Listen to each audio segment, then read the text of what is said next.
And we are in full swing now with March funness. For the full experience, check out the daily Fun Astrology podcast, but also check out Subconscious Mind Mastery and our private Facebook group all week for tips, techniques, and exercises on how we can master the subconscious side of this once ever time in Pisces. And we'll be enjoying the fun. The link to the Facebook group is at the top of funastrology.com. This episode is also on camera on the all-new Old Soul, New Soul Astrology Podcast YouTube channel. The link is in the show notes. Hello and welcome to the Old Soul, New Soul Astrology Podcast. I'm Thomas Miller along with Robert Glasscock, and we're going to talk about a chart that is upcoming here as we are recording this on March the 7th, it is, today.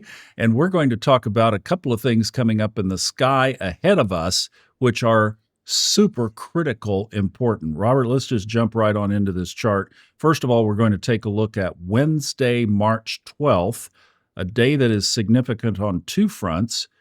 First of all, the sun conjoins Saturn on this day, and also the moon slips itself into position for the upcoming eclipse on Friday. So what do you have for us for Wednesday, March 12th? Wednesday, March 12th, the moon in Virgo is moving to oppose the Sun-Saturn conjunction in Pisces.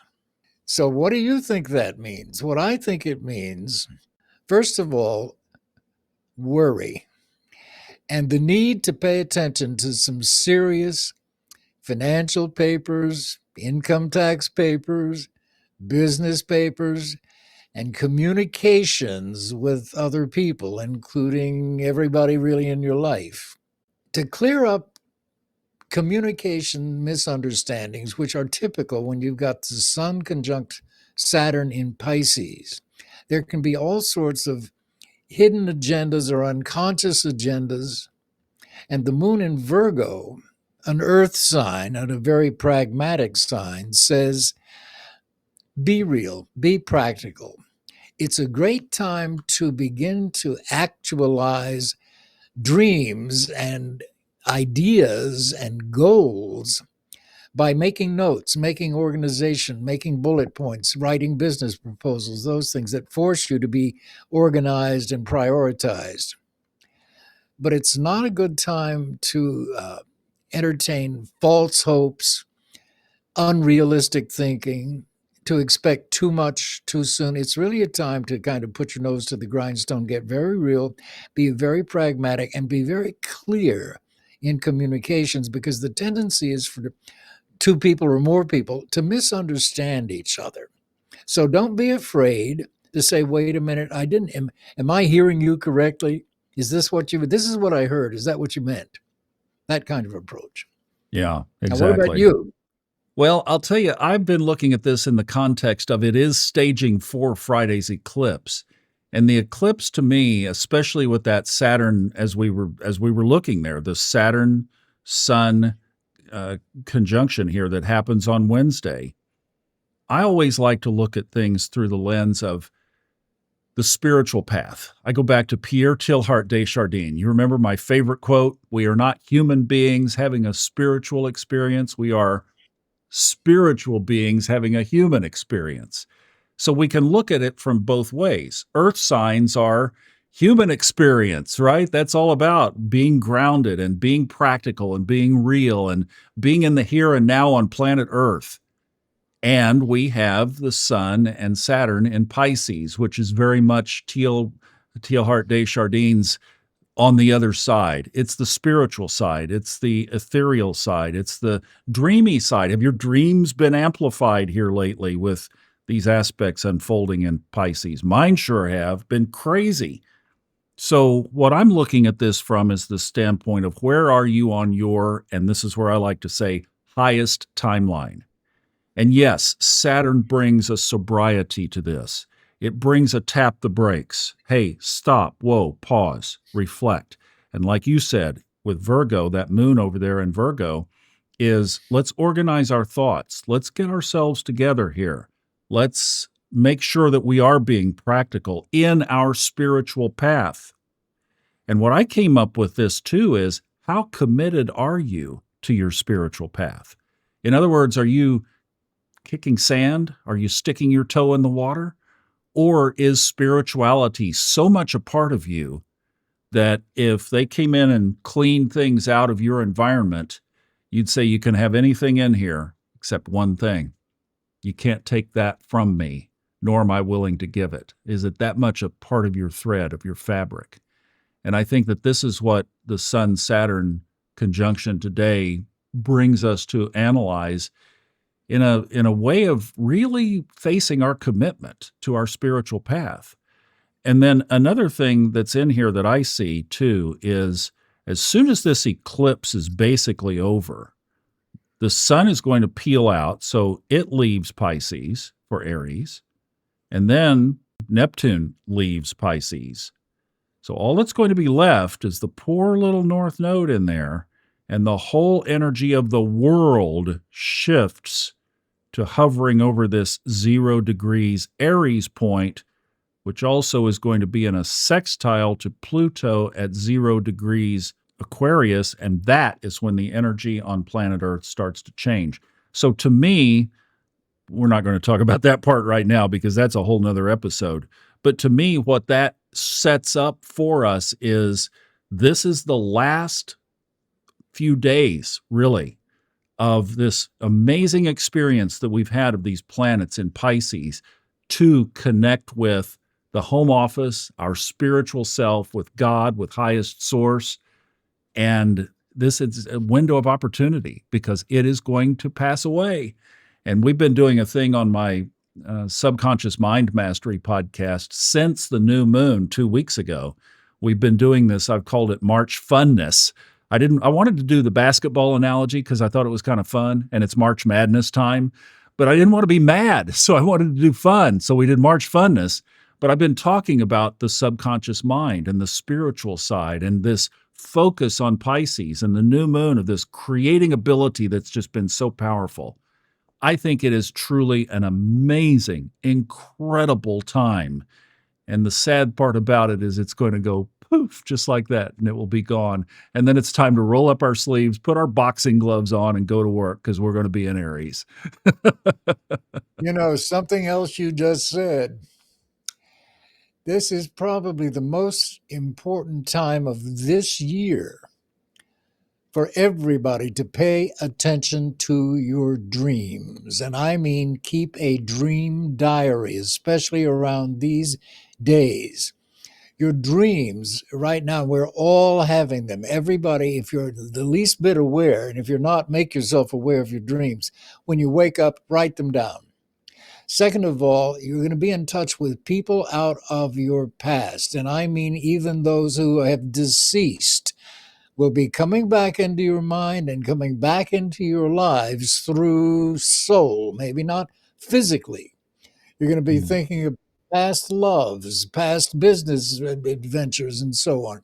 The past is seeping through, being brought to you through your unconscious to be reconsidered, to realize how far you've come and also maybe how you can actualize the dreams that you're now receiving to form the foundations for these new starts that are coming in Aries. So this is a wonderful thing that you just said about dreams. Pay attention to them. Keep a dream diary. This is also a time to pay attention to your health. It's Pisces Virgo. So it's a great time to refine health habits, to eliminate time-wasting habits or negative habits, and just to be aware of, treat your body with some sensitivity and respect in terms of what you're putting into it, especially. But I love the dreams that you just mentioned. Let's Have jump up here. have you noticed this in your own life? I'm just curious if you've been having any. I've got a thing. I keep my journal beside my bed, and boy, have they ever been hyperactive. And some of them I don't remember, but if I can reconstruct some of it, I definitely have been capturing it because you're right. I mean, this is come and go, and Neptune won't be back in its own sign for how long? About 160 years. So See you next lifetime. Yeah, about 3. So, I mean, this is seriously a once in for a long, long time. This kind of energy will not be back with us. Let's jump ahead 2 days and take a look at this eclipse chart real quick. This is Friday, March 14th. This is the total lunar eclipse and full moon. Wow, can I not wait for this? Friday the 14th. I'm Yeah. serious. The sun in Pisces on the eclipse day, sextile Uranus in Taurus. This can be such a terrific day for turning what we just talked about, turning dreams into tangible realities, especially with creative and business ideas. And this can include money making opportunities as well. Second of all, on the eclipse day, the moon enters Libra, the sign of collaboration and partnerships and marriage, and trines Pluto in Aquarius. And Pluto in Aquarius is, of course, the group and the collective. So this eclipse potentially opens up some perhaps unexpected opportunities, but nonetheless opens up some unique, unusual opportunities that are probably the most significant of this entire year for everybody who wants to be consciously attuned to them and take steps to actualize these creative ambition, desires, and goals, career goals that they have. It could be a great time to apply for jobs, for example. It could be a great time to join groups or go to conventions with people, like-minded people who share your interest. It's a wonderful eclipse. Yeah. These are the aspects. So basically, you have, as Robert just mentioned, you have the sun in a sextile to Uranus, which makes that in a trine to the moon. We have the same thing going on here, a trine to Mars, sextile to the moon, and then the trine to Pluto. But there are two other dynamics that we need to consider. One planet in retrograde, one planet will be going retrograde. So these two are very strong right now. Venus in retrograde at 7 degrees and Mercury getting ready to go retrograde on the degree point of the next eclipse, which will be in 2 weeks, March 29th, and that will be at 9 degrees in Aries. So, I mean, there's just, a lot of powerful energy in this chart. And I like your analogy about Uranus. I mean, yes, it can be the disruptor. It can be surprises. It can be a little shock and a little awe, so don't be surprised if there's a surprise. You're ready for it. But as Robert was talking about, from the standpoint, the other thing I was thinking about, astrology. Let's talk about astrology for a second, because with that in favorable aspects, and we know that the collective is moving toward a different kind of spirituality. Hello, Pluto in Aquarius for the next 20 years. We know that these things are changing. So even though there might not be some big dramatic event that takes place around this that triggers people to run to astrologers, it at least could probably bump it up in the collective some. I love this eclipse. I totally do, for every reason. Monetarily, occupationally, people, the job pictures are changing drastically out there. But this is a great time to be thinking ahead and thinking about what you really want to do, especially if you have any sort of self-employment ideas, such as becoming an astrologer, which everybody would love to be, and I encourage them to be. We can't get enough good astrologers. But also any other kind of self-employment idea based on your talents and what you really love to do. This can be a prime time, the best time of the year, to begin to seriously start launching a self-employment venture with the odds of a long-term payoff, not something short-term, but something major. It can be a turning point in a lot of people's lives and in a lot of people's relationships, including with family members, spouses, husbands and wives, employers, partners in business, and co-workers, all of that. So look for some wonderful breakthroughs. Very happy. Everybody's frightened of eclipses. This is not one to be frightened of.